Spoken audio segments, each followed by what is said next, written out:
Next question number 2, second part में equation note कर लीजिए। 9x plus 3y plus 12 equal to 0 और second equation है 18x plus 6y plus 24 equal 0। Clear? ये दो इक्वेशन हमें दी हुई है, इसको चेक करना है कि वो इंटरसेक्ट एट ए पॉइंट है, पैरेलल है, कोइंसिडेंट है, क्या है, देखते हैं।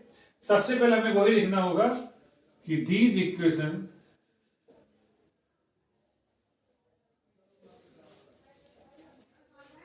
इज कंपेयर बाय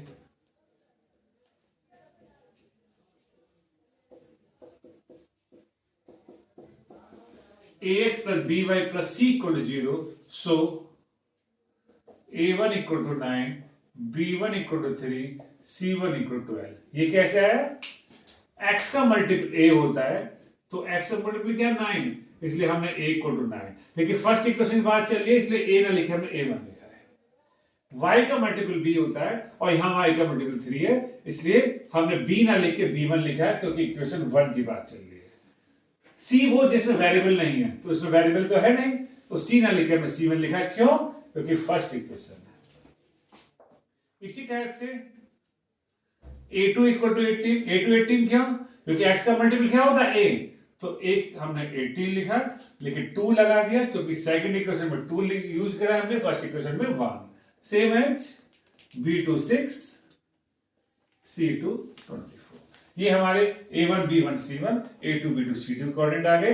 इसके बाद मैंने क्या बताया था कि हमें रेशो फाइंड करना होगा, तो यहां हमने A1 अपॉन A2 लिखा, 9 अपॉन 18, 9 से ही कैंसिल आउट कर दिया, this is 1 upon 2।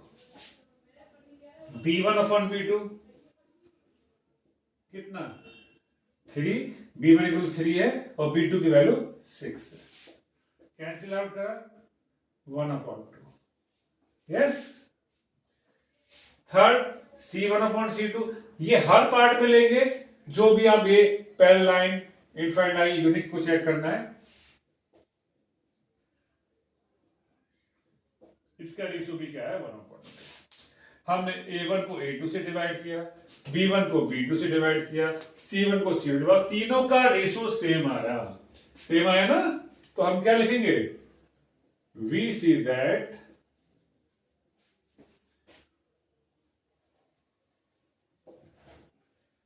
given equation has infinitely many solutions.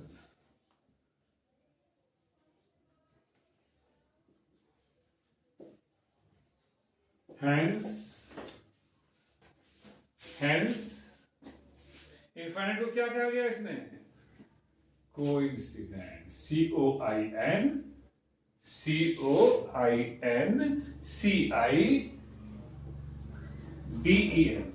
Clear? क्योंकि तीनों का रेशो सेम होगा, इसका मतलब क्या होगा? कोइंसिडेंट। क्लियर? तो उम्मीद करता हूं सेकंड पार्ट समझ में आ गया होगा। अब आगे चलते हैं थर्ड पार्ट की तरफ।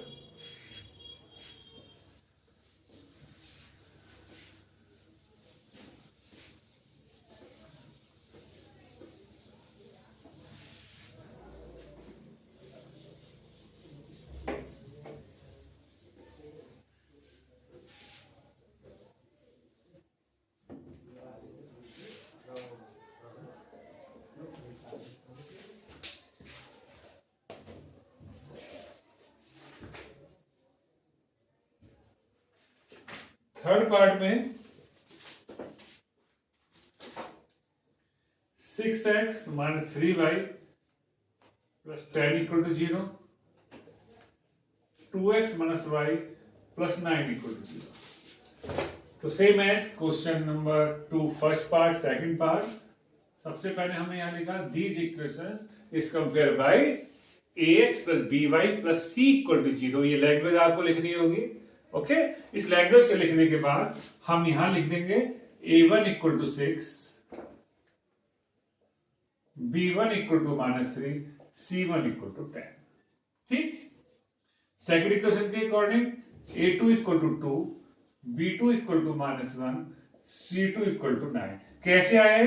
पहले वो लैंग्वेज लिख लेगा जो मैंने आपको बताई थी, उसके बाद हमें पता है कि स्टैंडर्ड फॉर्म क्या होती है, ax plus by plus c equal to 0।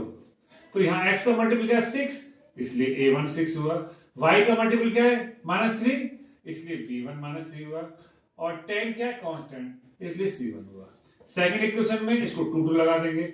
x का मल्टीपल 2 है तो a2 2 है, क्योंकि x का मल्टीपल a होता है ना, और y का मल्टीपल क्या होता है b, और ये y का मल्टीपल क्या है माइनस। खाली माइनस तो हो नहीं सकता, 1 तो हर किसी का मल्टीपल होता है, इसलिए y b2 इक्वल टू -1।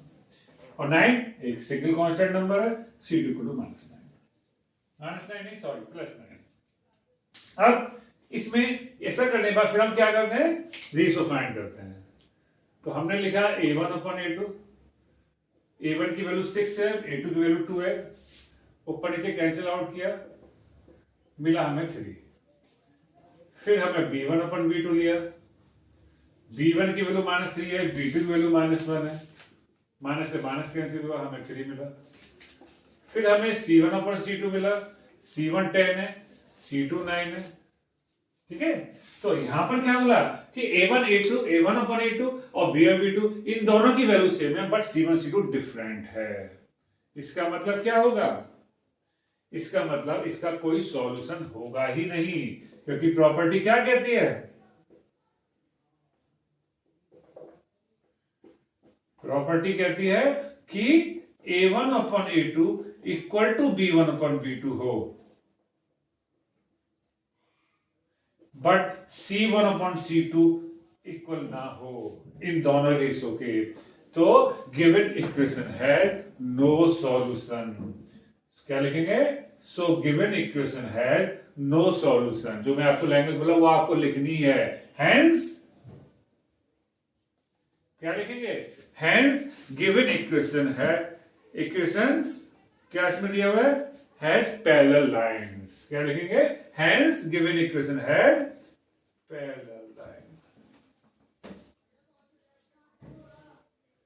ठीक, क्लियर। तो ये थे क्वेश्चन नंबर 2 का फर्स्ट, सेकंड और थर्ड पार्ट।